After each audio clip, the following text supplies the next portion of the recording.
Hi, I'm Kristen. Hi, I'm Audrey, and this is Quiet in the House. Cheers. Cheers, we're sleepover! Sleepover evening, yeah. Can you tell it's dark outside? Nighttime sleepover episode. This candle is giving hocus pocus. There are witches in the room. What do they say?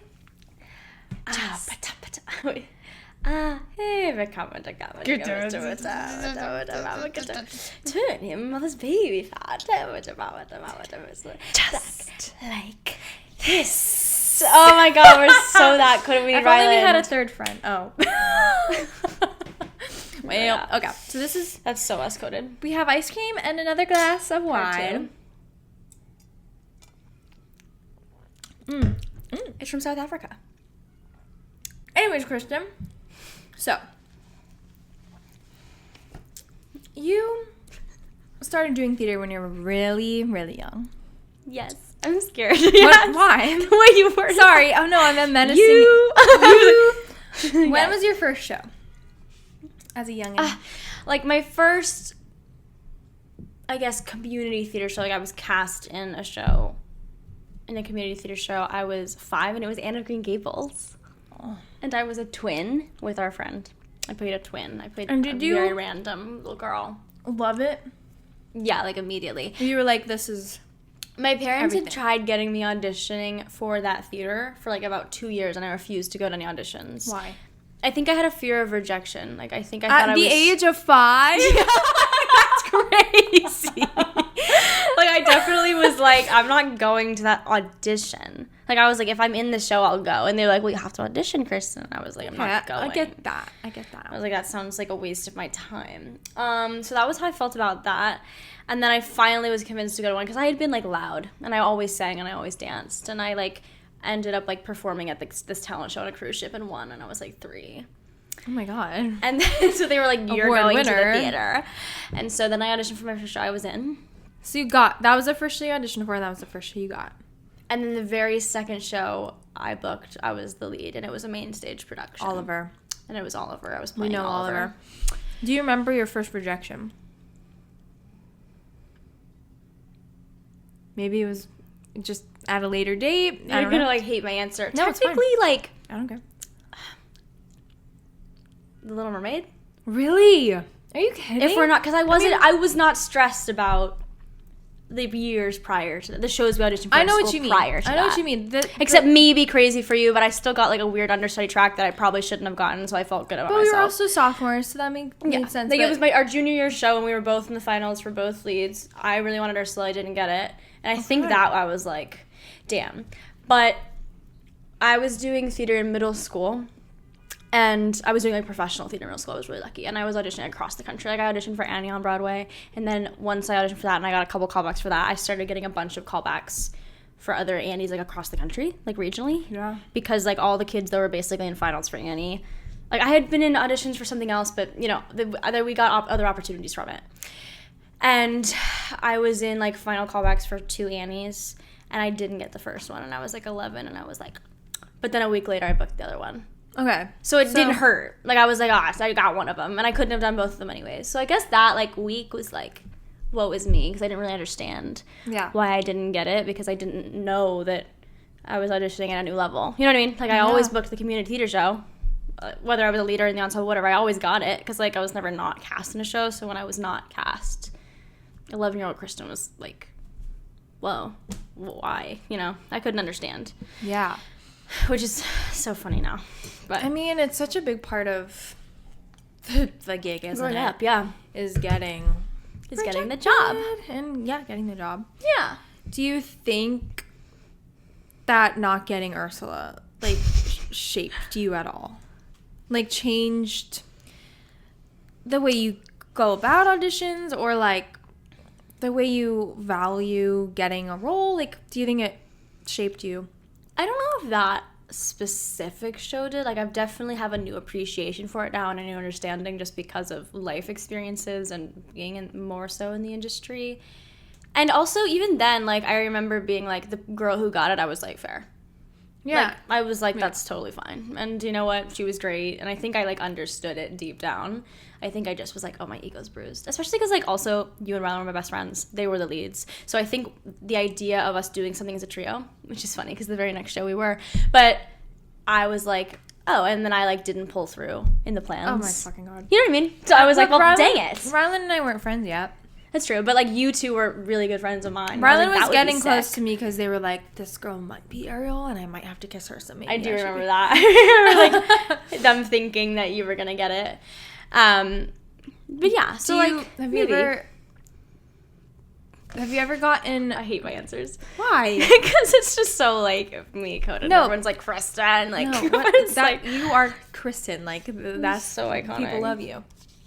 Have you ever dealt with rejection where, like, you felt like you didn't agree that you were rejected? Because I know I've been there where I'm like, what the fuck? Oh, that was my mouth. Yeah, I mean, yeah. I don't necessarily need to go into one or whatever. No, you don't have to talk about what it was. Like, I've had a couple. I mean, there's happened to me, like, a couple times. But it's always been, like, at the end of the day, I get it. And I know that my point of view may not be that casting director's point of view or that director and educational purposes point of view. So I've always, like, at the end of the day understood it, and that's something I value about myself is that I've never let it be like, oh, I'm just like, what's wrong with me? Yeah. Like, I've always been like, oh, well, they're lost. Or like, oh, I must have just not fit that image. Like, I've always had a good mindset when it came to that.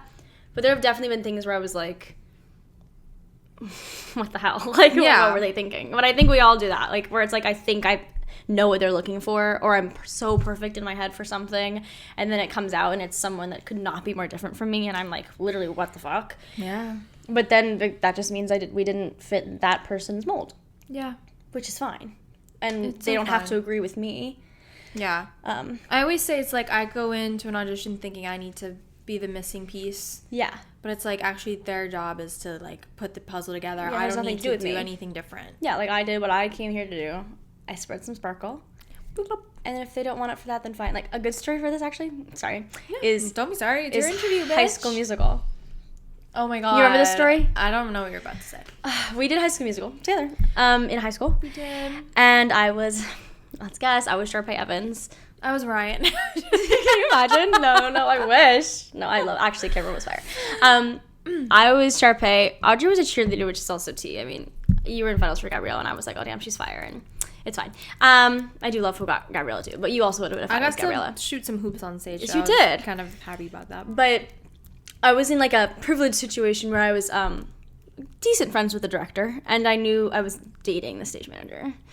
We don't have to get into that. So I had a lot of, like, insight to the casting process, and everyone knew I wanted to be Sharpay Evans. Like, you are Sharpay Evans. Yeah, like, that's, like, my spirit animal. And it was up against me and another girl who we know well. Who? What? You're gonna have to cut her. But it came down to the two of us. And I just remember reading it and being like, oh, I, like, killed that because, like, I am Ashley Tisdale. And then our friend, who we know well, great, went up and did something completely different. Like, something very not Ashley Tisdale, very out there, very her own thing, very her, if you know her. And honestly, I mean, it was awesome. But in my brain, I was like, oh, like, I have this in the bag because I'm Ashley Tisdale. And in my brain, I just thought we were casting the movie. Like, because, you know, I wasn't as educated as I am now. Mm-hmm. So I was playing it just like Ashley Tisdale. And I was like, oh, this is so my role. And then I went home with the stage manager, and we were talking in the car, and he was like, well, I was listening to the director, and he, like, really liked this other girl for Sharpay because he really liked how she was playing it, and the music director and everyone is obviously, like, it should, like, Kristen's, like, perfect for this role, and, like, whatever, backing you, but the director really wants this other girl. And I was like, how? I was like, literally, how? And then I did end up getting it, I think because, like, the majority of the other team was, like, fighting for me and, like, my vision of the role, or maybe just because they knew I really, really freaking wanted it. I don't know. But I ended up getting it. And I had a conversation with him, like, a week later, because I know him fairly well, and I wasn't going to talk to him during the casting process, but I was like, what happened? Like, what do you want from me now that I'm in the role that I didn't provide in auditions? And he was like, oh, well, I hadn't watched the movie before I cast it. He was like, I watched it after. And he was like, you did play it just like her. He was like, but I was, like, trying to do it. You know. Trying to be an artist. Yeah. And direct. And I was like, well, cheers. Like, I think that was the first time I learned. I was like, well, that's because in my brain I was like, well, that was dumb of him. I should have watched the movie. But it's also like really smart of him to go off of just his own point of view of these characters that he's not watched other people already play. I think. But that was a great example of that. Specifically going to like a BFA. Mm-hmm. Colleges love to like flip the script and like cast untraditionally. Out of the box. Yeah, it's smart. And that draws attention. It does. Like you can't make exact replicas of everything, or else, High School the Musical would die out eventually. But but yeah, it's so that's good. so interesting. I have one story I'm going to say about that experience because I was there. I remember the director yelling at someone once for having gum in their mouth, and then literally the next day, someone had gum in their mouth, and he was like, oh, yeah, you're such a cheerleader for having gum in your mouth. I'm going to put you in this scene. And I'm like, fuck off. Really? Yes. I was like, I wanted to be in that scene, but I was following the fucking rule. Anyways. No. Yeah. Oh, that show. That was the show that kind of united us, because that was when I first dated the man that then Audrey dated. I was dating him during High School Musical. That was the beginnings of That was the beginning of this. Inner workings. That's a good one. How do you think you've changed since high school? Like, how do you think the last, it's been 8 years. Since we graduated. Oh my God, it has. Like, literally, exactly 8 years. That's insane. Do you think you've changed? What things do you think have changed you? You're right, these deep questions are hard. Sorry. No, I like it. It's making me think at midnight on a Friday. It's funny because people tell me this a lot. They're like, you changed so much. But I deep down feel like I haven't changed at all. Like, I'm like, nothing's changed.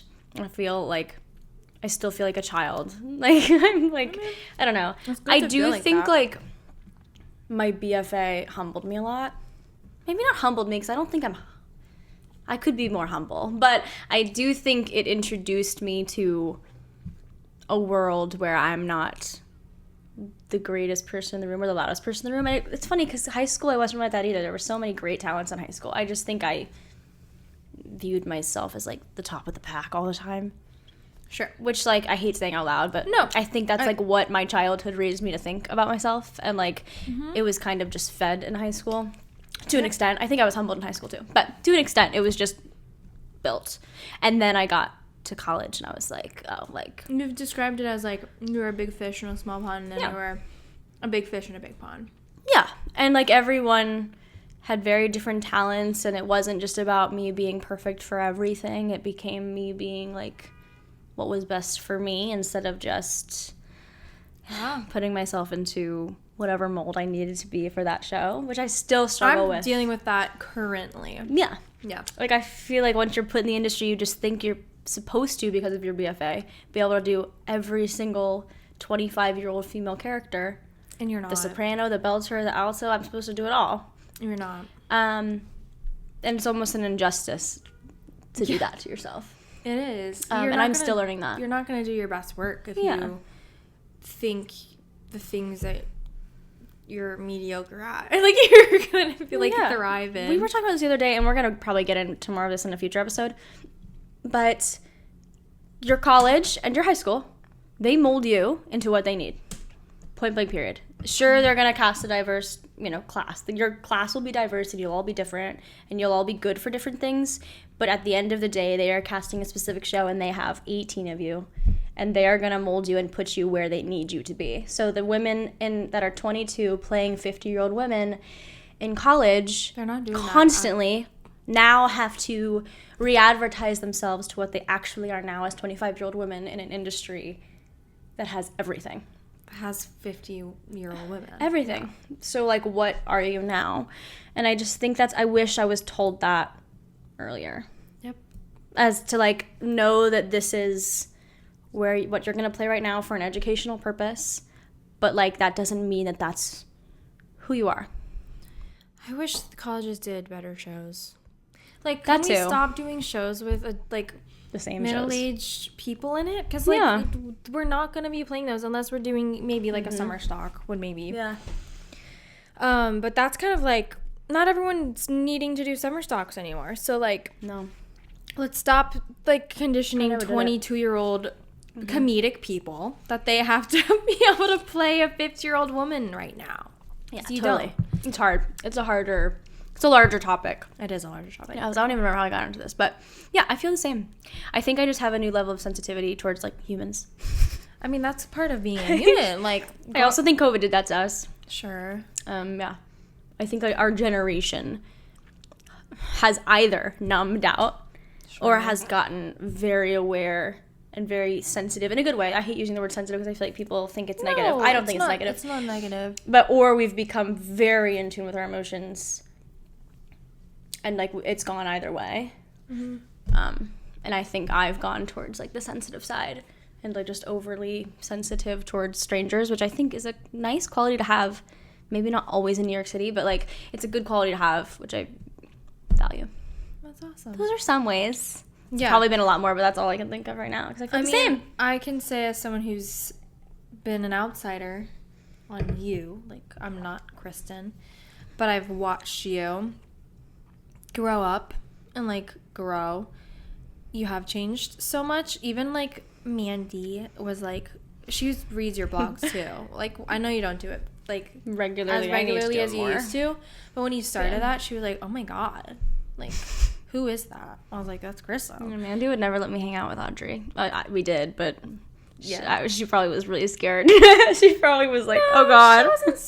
She thought we were lovers. Yeah, but probably. I think everyone thought that at some point. Kristen kissing? I'm like, no, we're not.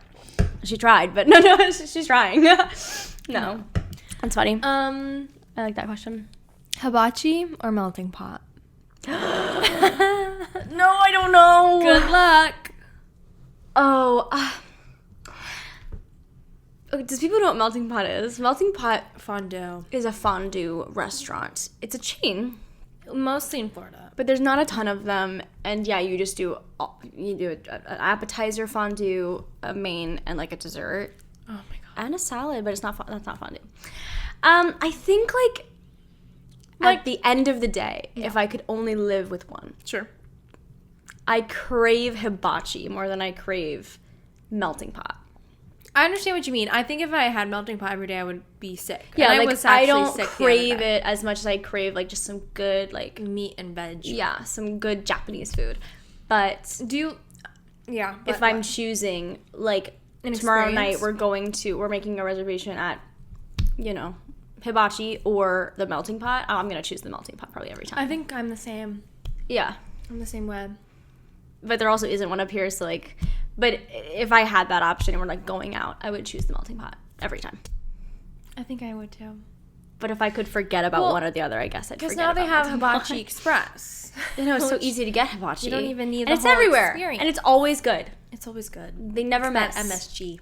Yeah. Whatever that is. I don't even know what that is. That was a really good question. What is MSG? I'm just kidding. So we talked at the beginning of this podcast. Maybe it'll be the last podcast because we've got a lot of shit here. But I've missed like 6 to 8 years of your life, it feels like from a really dramatic standpoint, I can say that. Yeah. But I missed the beginning of the Table Read Co. How did that come? Yes. I swear to God, I got off a ship once and you had a fucking company. And I was like, wait a minute. What the fuck? Real. So how did that come to be? I can't believe we never talked about this, but I don't think we have. No. The Table Read Co. was like the craziest thing that's ever happened to me. I was doing Brooklyn's Bridge, which we definitely have talked about. Yes, we've talked about a new musical. Bridge. It was at the Dr. Phillips Center in Orlando, and they had brought me down from New York to do it. And what year was that? That was 2022. That was 2020. Well, the performance at Dr. Phillips Center was 2025. It was last year. It was like a year ago this time. And I had been a part of it 2 times before that, though. I found Brooklyn's Bridge in college. I got cast in it for like a new work program.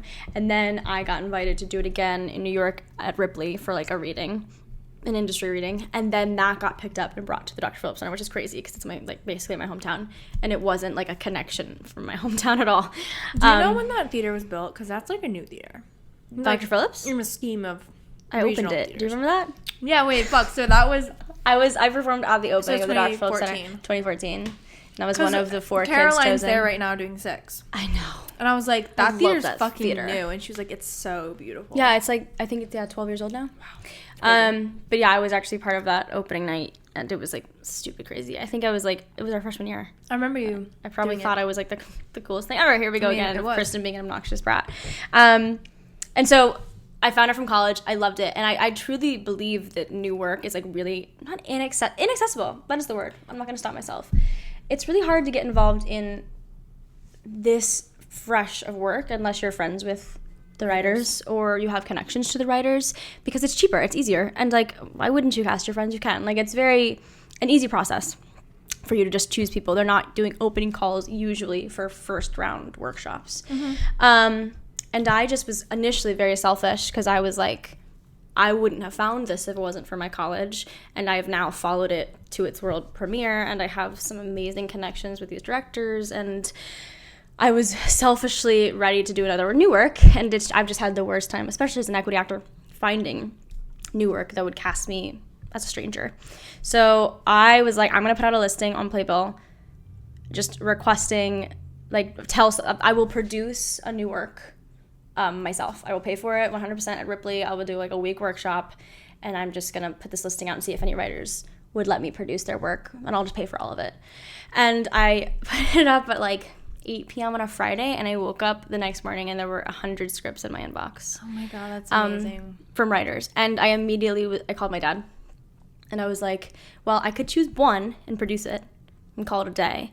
But now I feel almost a responsibility to do something with all these scripts, because this was an incredible number of scripts and writers that wanted their work seen and heard and workshopped. And so my dad was like, what are you going to do with it? And my initial reaction was like, I'm just going to create a company that can do this and like can put this up, and I will start a database, and we'll, put actors in the database, and they can cast and use actors that are actively interested in doing new works and creating their own thing. And once that happened, it just like literally flew. And it's strictly because I swear, like, most of the writers also, they just were like, I have this script and I don't know what to do next. Like, I don't know how to promote it. I don't know who to go to. I don't have money to pay for it. Yeah. And so, yeah, that was kind of like long story short. And when was that? When did you put what year was the... That was May of 2025. And it's been a year now. We just celebrated our 1 year. And we've done a lot. Like, it just grew. It kind of like happened by accident. Incredibly fast. Almost. It did happen like 100% by accident. Like, I was just being selfish. I was going to cast myself in something. Oh, that's so funny and so I actually real. Haven't been in a single thing. So, like, I've produced like 10 things now, and I haven't been in a single one. But, like, because I didn't think I was going to be a producer. Like, my goal wasn't to produce. It was to, like, put myself in a show. Yeah. Which is crazy. But that was, like, the initial goal. And then I was like, wait, I actually really like kind of, like, being in charge and, like, having a say on things and witnessing the behind-the-scenes work that even actors and new works don't always get to witness, you know? Yeah. The conversations behind the table and things like that. And I've just learned a lot doing that. So that was it. Are you getting a combination? Is it only theater? It's only theater stuff that you're getting? So I hired my friend Annika as my personal assistant initially, which is crazy, and then she like almost immediately became my management director, and she's really big on film, and so she puts screenplays in now, so she does review our screenplays. We haven't done one yet because there haven't been that many. It's really been, since we're New York coded, we get majority plays and musicals. But awesome. I'm open to screenplays. Yeah. It's not my specialty. I would hand it to Annika, or I would bring someone in for that who has more experience with it. But it's the same process. It's really the same thing. Yeah, I mean we sit in a room and we read it. It starts with the script, doesn't it? It's all the same world. And I was scared of it initially, but when I learned that, I was like, sure. So I'm open to it. How do you find working with the composers and writers? Like, are they, when they hear about the actor database, are they like reluctant to use new people? Do they want to bring on the people that they know? What are your negotiations there? It's different every time. Yeah. And I do kind of handle it on a person-to-person basis. Just makes sense. Kind of like either because I know and trust the person, or, we just did a play and we allowed them to bring in 8 of their friends, and then I was like, this next one I'm not doing that because I'm trying to prioritize our database, and we have 200 actors wanting to work, so why would I let them bring in 8 of their friends? So it's timing, it's a little bit of everything. But a lot of the time we come across shows that we just don't really have what they want in our database. Really? So when that happens, like for example, our most recent show required a man in his 60s of color. Okay. And so I'm like, okay, I don't have that in my database. Unfortunately, I would love to have that in my database, but we don't have it. So we did do like a search for that. So if it doesn't offer it, of course, I'm going to be like, what are your thoughts, or who do you know? But we have been using the database more than not, which is my goal, of course. And we're about to launch. We just launched something called the Writers Club, and yes. I love the Writers Club. And we're actually going to supply all of the initial cohort members of the Writers Club their own reading once it's over. Whoa. So they can hear it out loud, and that will be required to use the database so that we can get 8, because it's 8 plays, so it'll be 8 plays, 2 musicals, 6 plays on its feet, and we're trying to do it so that we can like will that just get be like them a cold read? Probably. It'll like probably just be like, get in the room, we're gonna just read it. They can hear it, get feedback. Yeah. But then we can get like, I mean, if we have 8 projects, let's range 10 person a project, we're gonna get like 80 actors in there. That's so which cool. Would be that was like my secondary goal with Writers Club. I was like, well, how can I get our database working? That's a great way to get the actors in there. And so many of these projects we've been working on have been doing like next level things, or like have been then pitched that video to someone else, and now it's getting picked up again, and they're using that same cast. So it's like, it's really cool. It's fascinating. I'm obsessed with it. Yeah. I was like literally so inexperienced, and you just do it. You just learn. Yeah, you just figure it out. That's kind of like what being an adult is. You're just kind of like, swear, no one knows what they're doing. Like after graduating college, I was just like, well, I have no fucking idea how to make money or like pay rent or do my taxes, but here we go. I guess. I swear it's life. You can learn anything now. I work for people that are like so high in their careers and so high in their industries and make so much money, and I swear they don't know what they're doing. Like I assist them, and they're like, can you like post on social media for me, or like I'm going into this meeting and I have no idea what I'm doing, and I'm just like, that's crazy. Like we're all just figuring it out. Yeah, we're all just figuring it out, and I'm kind of obsessed with it. I'm always like, this is like so nice to hear you talk like this, because I just think you have it all figured out. Yeah. And they don't. Like we're all figuring it out. Some of us are just luckier than others. It's true. But yeah, it's fucking cheers. True. When is the last time you had Dairy Queen vanilla chocolate twist with rainbow sprinkles? Like a month ago. Really? Yeah. What? Yeah, it's my go-to. The one in Lakeland? In Lakeland. I was in Lakeland. I haven't been back there. It's like $2. Why the hell wouldn't I get it? Fuck. It's amazing. That's so funny that you remember my exact order, because it's so basic. That's what I get too, though. We both get it? Yes. That is so funny. I like have such vivid memories of us going to Dairy Queen and getting those, and then maybe Ellie would be making them. That's so real. I think I've been thinking a lot about it because we have soft serve at Bon Bon right now. And I need it. Do you have sprinkles? Yes. And I put so, and I know you always order extra sprinkles. I do. I always just like, give me more. So I've been drowning mine in sprinkles, so it's like crunchy when I'm eating it, and I always think of you. Cheers, thank God. Have you had any, I call them epiphanies, but like since the beginning of the year, like any like epiphanies of like life, being a human, an actor, like anything that's just suddenly like clicked and like made sense? Oh my God, this year? Yeah. What a year. It already feels like it's been like, it feels like it's been a long time, but it's also flying really fast. Epiphanies. Let me think. I'm sure I've had like so many. This is like not a great epiphany, but I feel like it's theater related. I've definitely like, this is more about myself. Like I've surprised myself at how like excited I get or proud I am of like my friends' successes. That sounds sad because you think you just expect it. I understand that. But I'm lucky to be surrounded by a lot of like really talented people and friends who like have done really cool things in their careers. Like I feel like all my friends have. But there was definitely like a sense of that in like college or getting right out of school where people started booking things like immediately, and I was kind of like playing the comparison happy for them. Of course. I've never not been happy for someone. Yeah.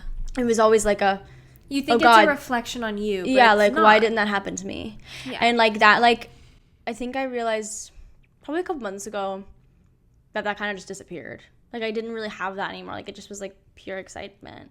And I don't know if that's... I don't know why that is. But I think I just, like, woke up one day and was, like, expected something to hurt, and it just didn't. You know what I mean? Like, I was, like, excited for someone, and I expected something to come along where I was, like, then going to beat myself up for it. And then I just didn't. And I was like, well, damn. Thank God. Thank God. And I feel like that also ebbs and flows. Sure, I mean... Because when you're feeling good about yourself, you know, of course you're like, whatever. You know what I mean? Yeah. Like when you're going through an era where you're feeling confident and cool and you're doing cool things in your career, there's no reason to do that. Mm-hmm. So, like, maybe there's a bit of that. I don't know. But that was something I realized recently, like, the things that I was, like, so stressed about. Even, like, everything. Relationships, money, like, stressing about money, stressing about or not getting over someone, things like that. And then one day you just wake up and it's gone. Like, nothing is that deep. Nothing. Things that I thought would never disappear, you just wake up one morning and it's gone. Yep.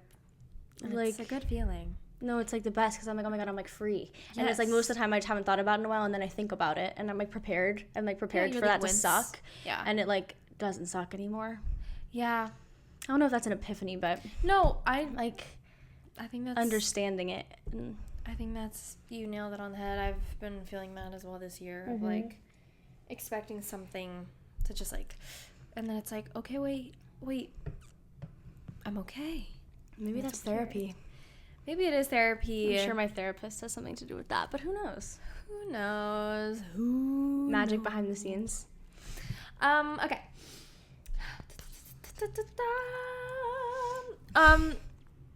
Talk to me about Cosmo Girls, because I'm like, so it's like a mystery to me what you're even doing. And then you in the red wig. I'm just like, what is going on over there? And you talk about all the songs that are in it, and I'm just so, like, I just want to fucking see it. When can I see it? That's a great question. Cosmic Girls is a girl group that I'm part of in the city. I was cast 6 months ago. Mm-hmm. No. How'd you find that? Through a connection I had with NCL. A good friend of mine who choreographed for me on NCL is a choreographer for Cosmic Girls. And she connected me to the team, and I had to go through an audition process, and then I eventually got it. And it's 4 girls in a girl group, and it's built for guest entertainment purposes. Like, that was, like, I think the inspiration of it, but it's become just, like, a ton of different cool things and a bunch of different performance opportunities on a bunch of different levels. And it's been in early stages, and they're developing all their shows, so it's got to be, like, I don't know.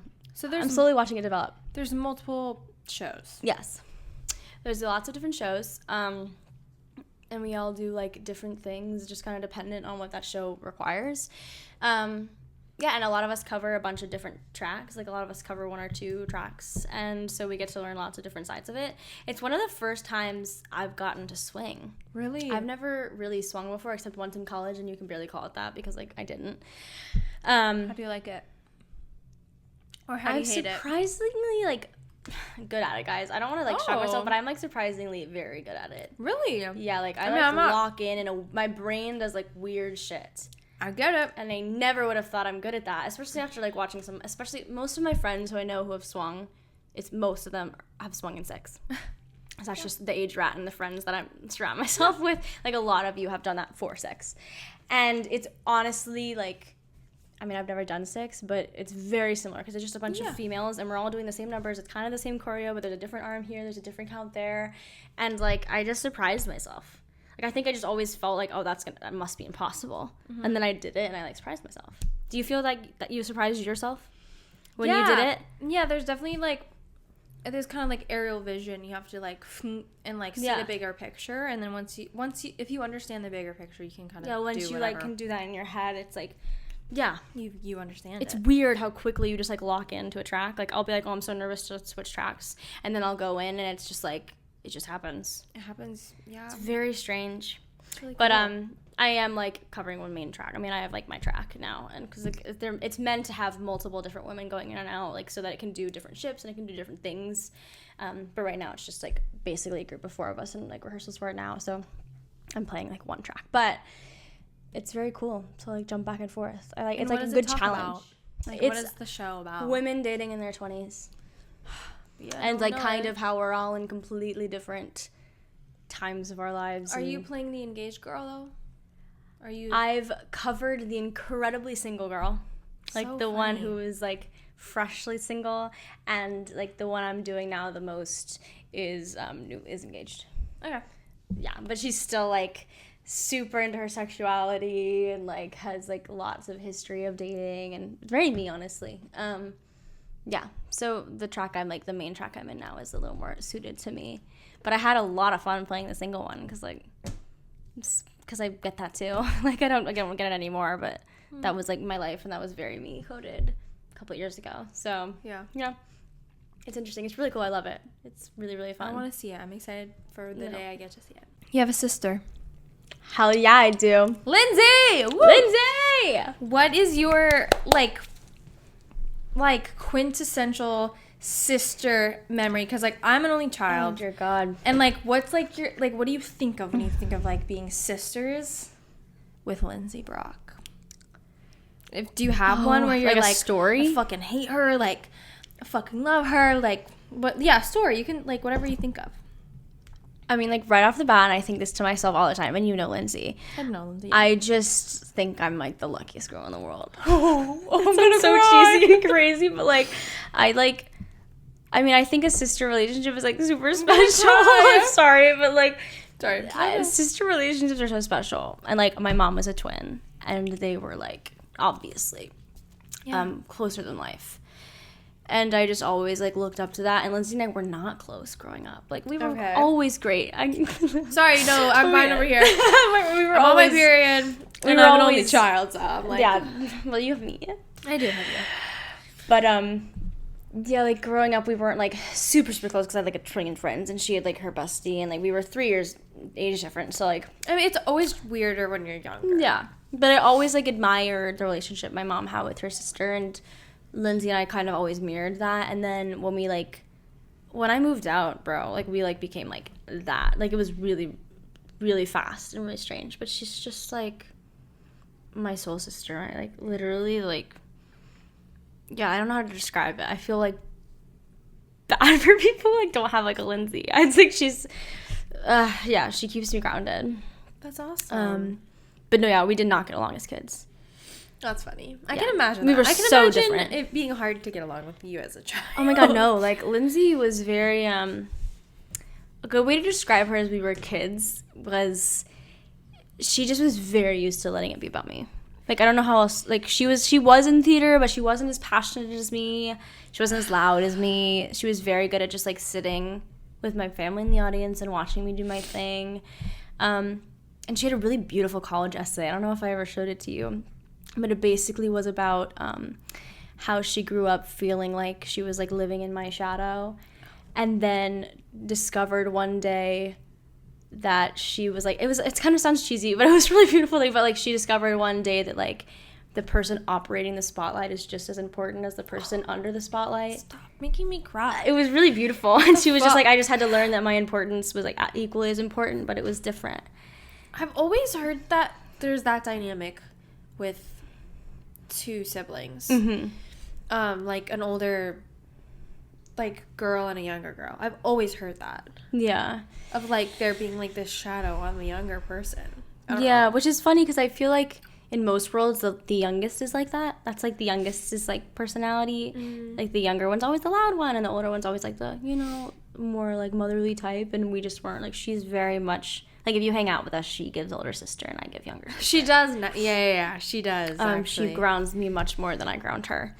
But it works, yeah. And I feel like we're a lot like my mom and her sister. Like, our connection is just, like, developed like that. And that's awesome. She really is just the greatest person ever. And I would say I'm biased, but I really do just think she's, like, an incredible person. Yeah, I've loved getting closer to her. Yeah, she's just incredible. Yeah. And it pisses me off also, but, like, you know, because, like, how the hell am I supposed to, whatever. Your dad just thinks she's the funniest, and you're just like... He does tell me that. He's funny. Like, well, Lindsay's the funny one. I'm like, screw you, I'm fucking hilarious. Do you think... no, I don't know. I don't even know what I was going to say there. In a similar world, like... Crying. I know it's my interview, but I also hugged yours a little bit. When growing up, like, as an only child, were you always, like... I want a sibling, or did you feel like there was a lot of benefits to being, like, just you and your mom? I never wanted a sibling until I got older and I would watch my mom on FaceTime every single day, multiple times a day with her sisters. And I was like, fuck. Yeah, they're all really, really close. Yeah. It's just a built-in best friend. And I was like, I'm not going to have that. I'm like, what the fuck? I mean, obviously I have you. And I'm going to be FaceTiming you like too much when I'm 50 years old. But thank God.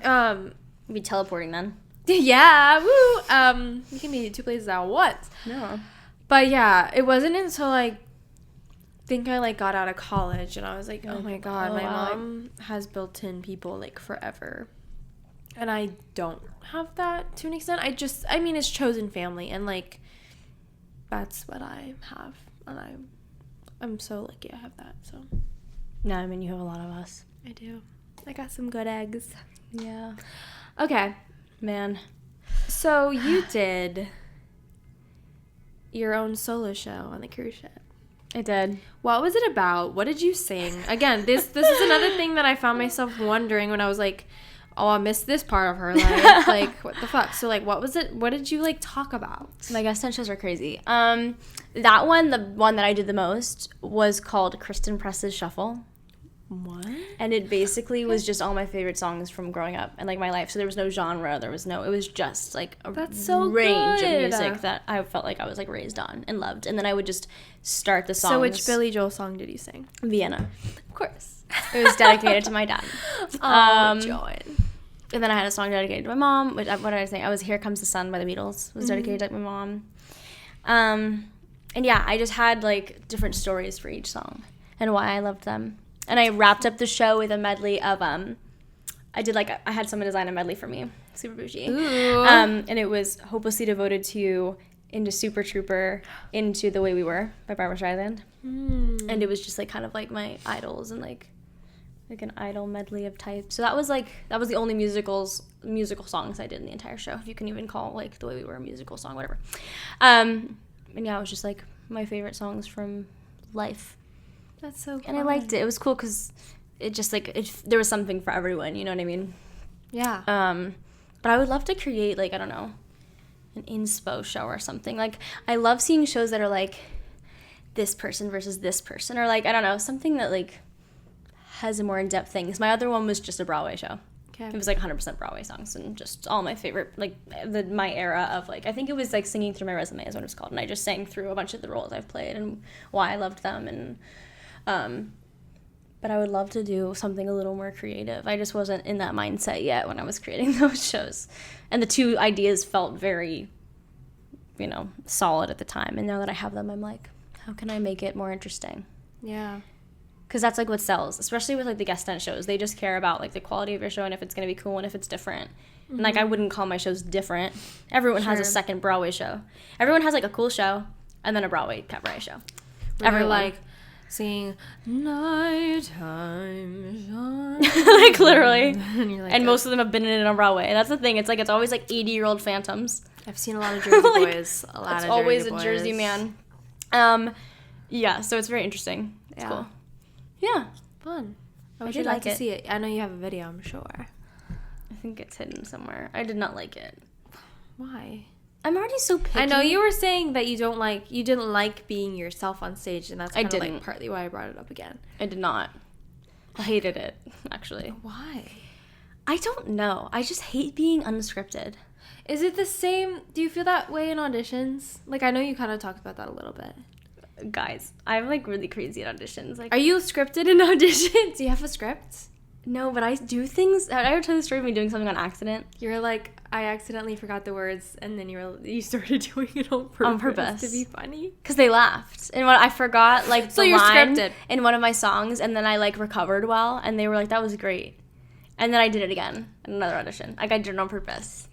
Like, and I killed. Like, I was like, so you're and scripted. I had to stop, because I was like, eventually I'm going to do this twice for someone. Yeah, they're gonna be like, Nam's going to be like, and they're going to think it's a problem. She did that 2 weeks ago for the same like, literally. song. No, I don't think I've done it for him yet, so. No. Yeah, you have to keep a tally. Yeah, like, who I've done it for. Yeah, no, I just, like. I do find it really difficult to be myself in an audition. I haven't had to really be myself. Okay, that's a lie. We did do, like, cabarets on Royal where we got to sing a song, and I literally was like, I didn't have to say too much. It wasn't, like, my own cabaret, but I sang one song, and I was like, hi, guys.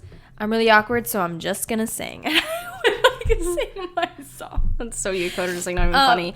No, it's real. I can't imagine doing I just a don't solo know, show. like, I just, like, relying on something. I don't like being unscripted. Like, this is different. But, like, I like knowing that something's gonna hit. I get it. I like having the power of, if that line sucked, it's not my fault. I'm gonna edit it. That's true. You know? Like, if we say something stupid, I feel like this is, like, an exercise, honestly. Like, I've definitely gotten better at, like, chatting. Sure, yeah. But, like, even, like, tomorrow, I have to give a curtain speech. You do? And I wrote it down because I was like, I'm going to get up there and I'm going to forget everything and I'm going to say something stupid. I always say something stupid. Guys. No, you don't. I love...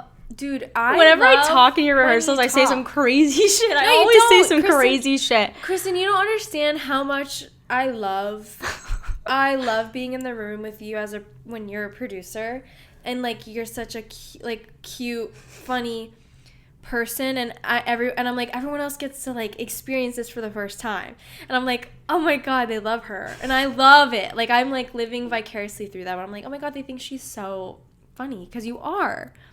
I dated a man who told me I wasn't funny, and I said, Who do you think?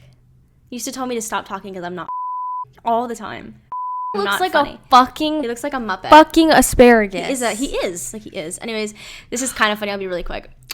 I was at my cousin's wedding, like 2 weeks ago in Mexico. Okay. And the bridal party, I was in the bridal party, gave speeches. You all did?